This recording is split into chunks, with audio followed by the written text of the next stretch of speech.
ശശി തരൂർ കോൺഗ്രസുമായി ഇടഞ്ഞു നിൽക്കുന്നു എന്നുള്ള കാര്യം എല്ലാവർക്കും അറിയുന്നതാണ്. തരൂരിന്റെ സമ്മർദ്ദതന്ത്രം കൂടുതൽ മുറുകുന്നു എന്നുള്ളതാണ് മറ്റൊരു കാര്യം.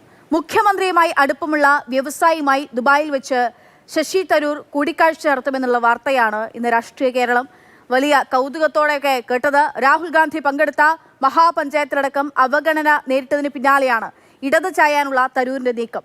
ഇടതുപക്ഷ നിലപാട് സ്വീകരിച്ചാൽ ശശി തരൂരിനെ സ്വീകരിക്കുമെന്ന് LDF കൺവീനർ പ്രതികരിക്കുകയും ചെയ്തിട്ടുണ്ട്. തരൂരിനെ കുറിച്ച് ഒന്നും പറയാനില്ല എന്നാണ് CPM ജനറൽ സെക്രട്ടറി MA ബേബിയുടെ പ്രതികരണം.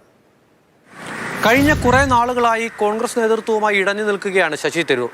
സംസ്ഥാന സർക്കാരിനെയും പ്രധാനമന്ത്രി നരേന്ദ്രമോദിയെയും കേന്ദ്ര സർക്കാരിനെയും എല്ലാം തുടർച്ചയായി പുകഴ്ത്തി പറയുമ്പോഴും കോൺഗ്രസ് നേതൃത്വത്തിനെതിരെ പല വിഷയങ്ങളിലും ഒളിയം പെയ്യുന്നുണ്ടായിരുന്നു തരൂർ. വയനാട് വെച്ച് നടന്ന ക്യാമ്പിൽ ഒരു സമവായത്തിനുള്ള സാധ്യത തുറന്നിട്ടിരുന്നുവെങ്കിലും പിന്നീട് കൊച്ചിയിൽ വെച്ച് നടന്ന മഹാപഞ്ചായത്തിൽ തരൂരിനെ അവഗണിച്ചു എന്നൊരു പൊതുവികാരം ഉയർന്നു വന്നു. തരൂരിന് ഈ വിഷയത്തിൽ കടുത്ത അതൃപ്തിയുണ്ട്. പക്ഷേ പരസ്യമായ നിലപാട് പ്രഖ്യാപിക്കുന്നില്ല.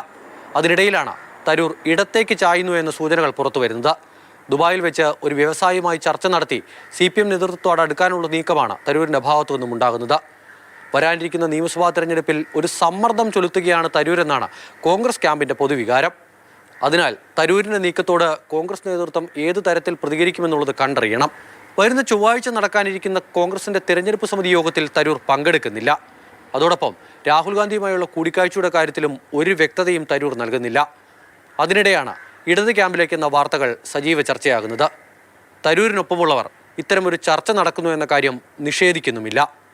CPMന്റെ പ്രധാനപ്പെട്ട നേതാക്കൾ ഇടപെട്ടൊരു ചർച്ച ഇതുവരെയും നടന്നിട്ടില്ല എന്നുള്ളതാണ് CPMന്റെ കേന്ദ്ര നേതൃത്വം വ്യക്തമാക്കുന്നത്. എന്നാൽ തരൂരുമായി ചർച്ചയ്ക്ക് തയ്യാറാണെന്ന് പറയുന്നു LDF കൺവീനർ.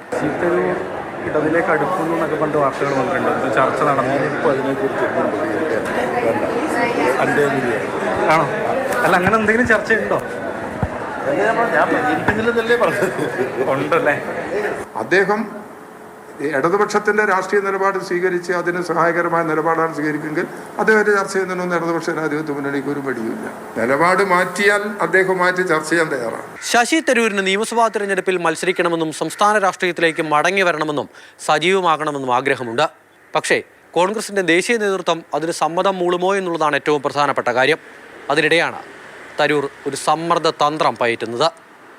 ഇനി എന്ത് നടക്കുമെന്ന് കാത്തിരുന്ന് കാണാം. അമൽ തേനമറമ്പിൽ, മാതൃഭൂമി ന്യൂസ്, തിരുവനന്തപുരം.